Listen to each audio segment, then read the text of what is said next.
In open areas where visibility extends to the horizon, these predators don't rely on brute force, but attack with coordinated and relentless pressure. Every movement of the prey is tracked, forced to change direction, and gradually loses its reaction rhythm. When the chase begins, the distance doesn't disappear immediately, but is eroded over time, and the outcome is decided before the prey can regain the initiative.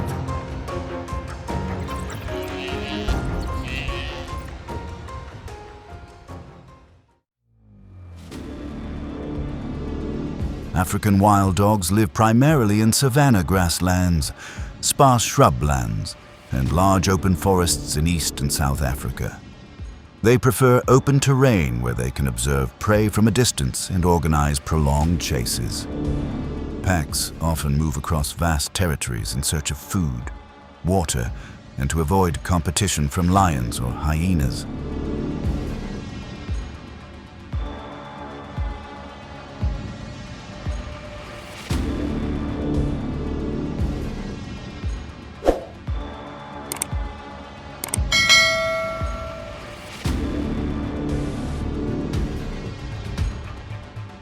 Despite their relatively small size, wild dogs are among Africa's most effective hunters thanks to their ability to work together in packs.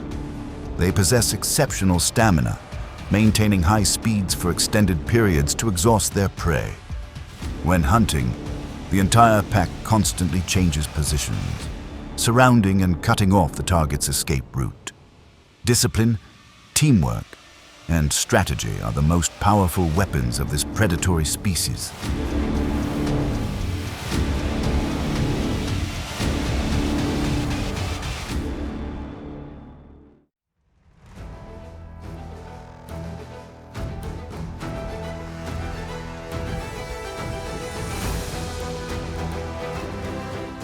Along the transitional zone between savanna and open woodland in East and Southern Africa, impalas are abundant in Kenya, Mozambique, and South Africa.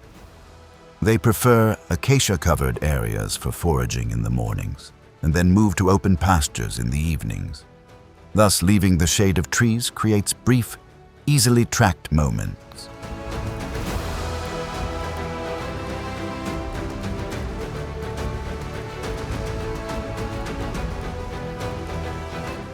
On the savanna, a pack of wild dogs spreads out, maintaining distance and reading the target's reaction. Instead of charging straight ahead, they regulate their pace, gradually forcing their movement toward the water's edge. When enough pressure has built up, the entire pack accelerates simultaneously, blocking escape routes and forcing the prey to flee in a confined space.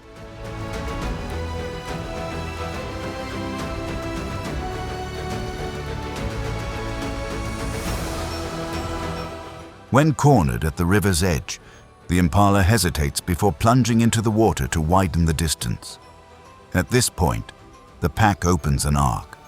Some enter the water to apply pressure, while the rest block on either side. When the prey's strength wanes, a hold is formed, the combined force causing the target to lose control and fall from its advantageous position.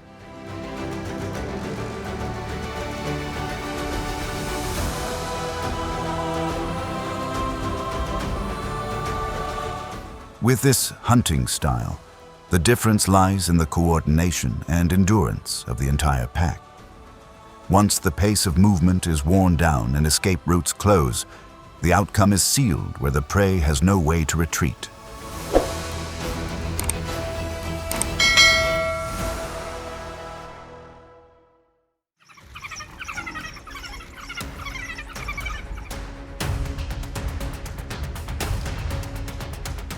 Along the savannas and open woodlands of Africa, leopards live in environments with abundant large trees that provide ample climbing and hiding places.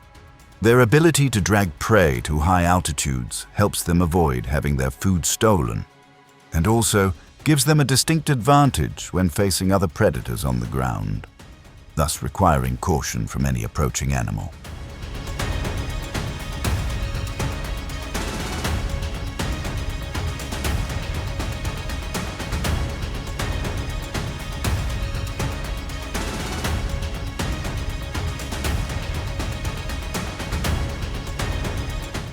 At the edge of the forest, a pack of wild dogs spotted a leopard moving alone and quickly dispersed. Instead of directly approaching, they veered off course, maintaining distance and increasing pressure from multiple directions. As its movement became unstable, short approaches ensued, constantly disrupting its turning trajectory.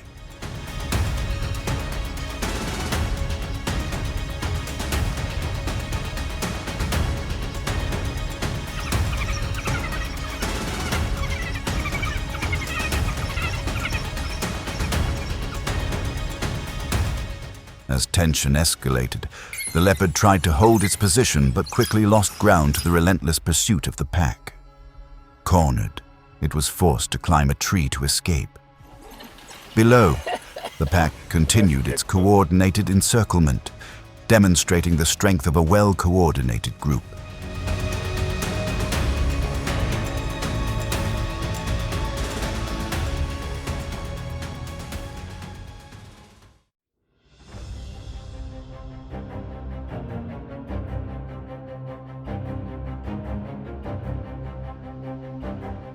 In the African savannas, lions thrive in vast spaces with excellent eyesight and abundant prey. A single individual is dangerous enough, but when in a pride, their ability to coordinate and dominate territory makes them formidable opponents.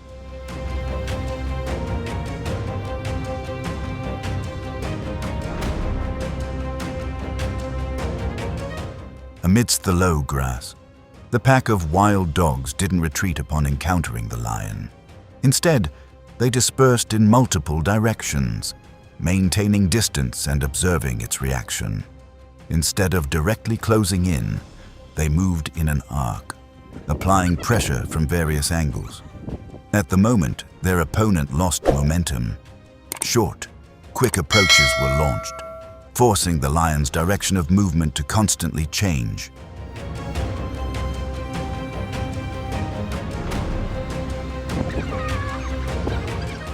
When put at a disadvantage, the lion snarled and tried to find an escape route, but couldn't maintain the advantage under prolonged pressure.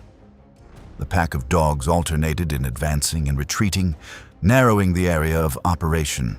When options were limited, the lion was forced to leave the area to avoid further risk.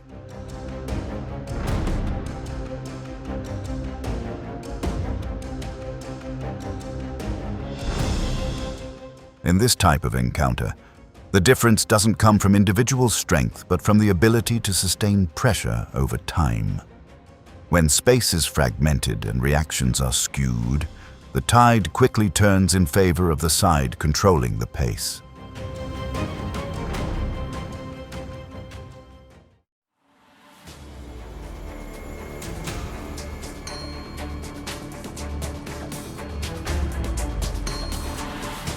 When foraging close to the ground in the open sub-Saharan forests, warthog always keep their heads low, but observe a wide area, using bushes for cover. Their curved tusks and quick head-turning reflexes are their primary defenses, and moving in open spaces forces them to constantly adjust their direction when approached.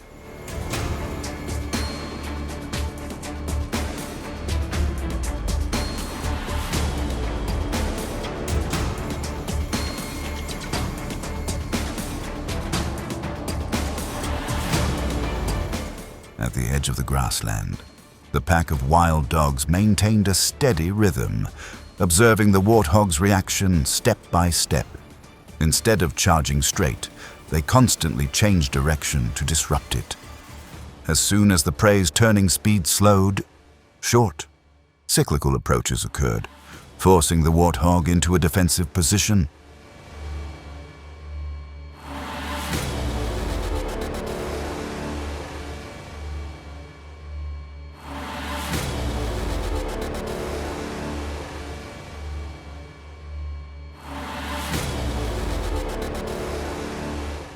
Immediately, the warthog turned to counterattack in an attempt to maintain distance, but gradually lost ground to the pack's relentless pursuit. As space narrowed and strength diminished, control of the confrontation shifted to the pursuer, thanks to their coordination and ability to maintain pressure over time.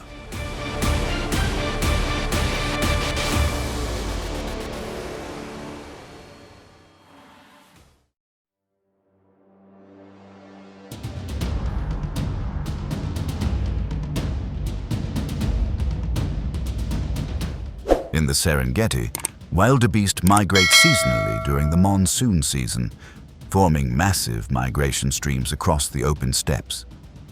They prefer short grasses and wide visibility for detecting danger, avoiding dense forests because they hinder acceleration.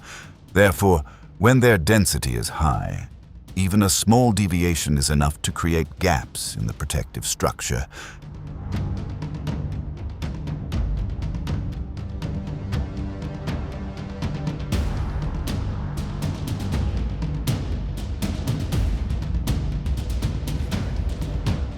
On the grassland, along the edge of the herd, a pack of wild dogs deploys along a long axis, maintaining a steady rhythm to read the direction of the entire antelope herd's turn.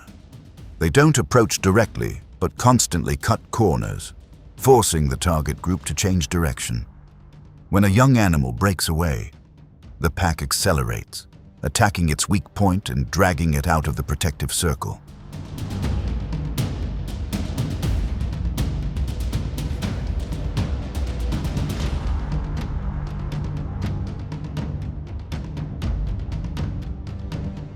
The young animal left behind forces the herd to disperse to protect it. The predators take advantage of this vulnerability, relentlessly pursuing and gradually exhausting the prey. When the connection is broken and an opportunity arises, the advantage shifts to the side that is actively controlling the situation.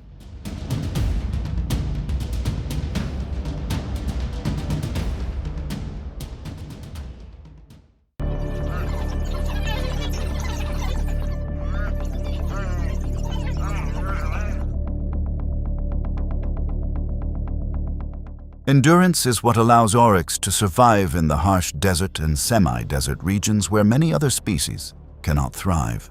They move across the hot sand with their long horns as a defensive weapon. Therefore, any approach quickly turns into a tense confrontation.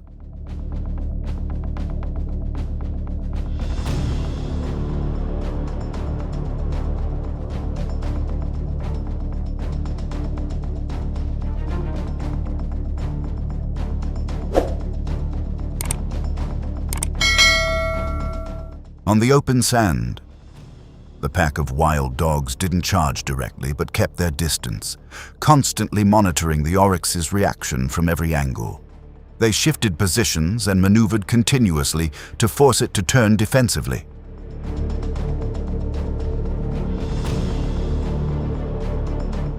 When its movement slowed, short, close-range attacks occurred, putting the prey on the defensive.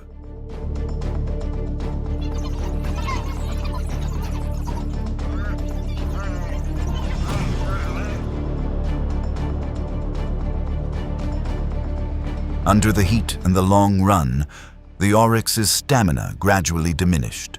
It turned to fight back but could no longer maintain its safety. When its reflexes clearly deteriorated, the subdued animal was subdued, and the hunter gained the upper hand. In this harsh environment, maintaining pressure over time was the decisive factor.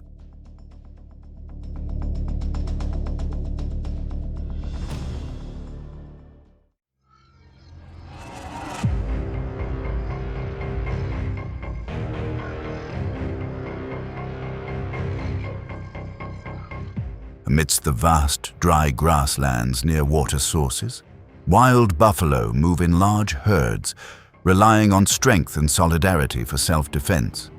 Adult individuals form an outer shield, making direct approach nearly impossible for any single predator.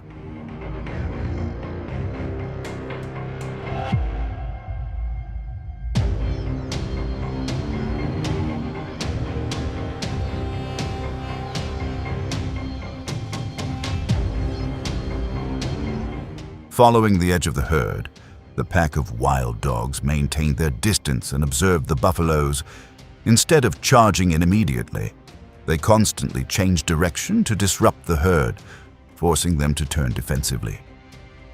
When a young buffalo faltered, a coordinated attack ensued, pulling the target away from the protective formation.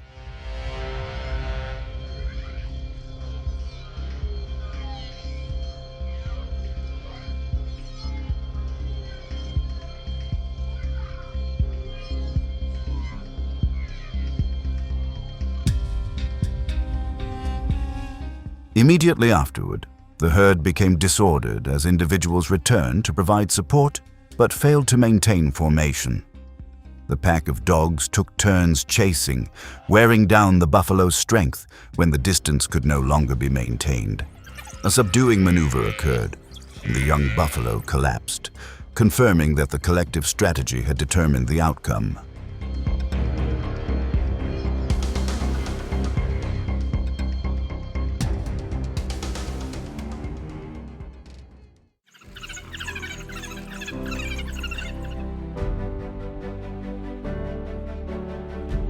Throughout the hunts, the highlight lies not in individual strength, but in how the pack of wild dogs coordinates, reads the situation, and maintains pressure over time.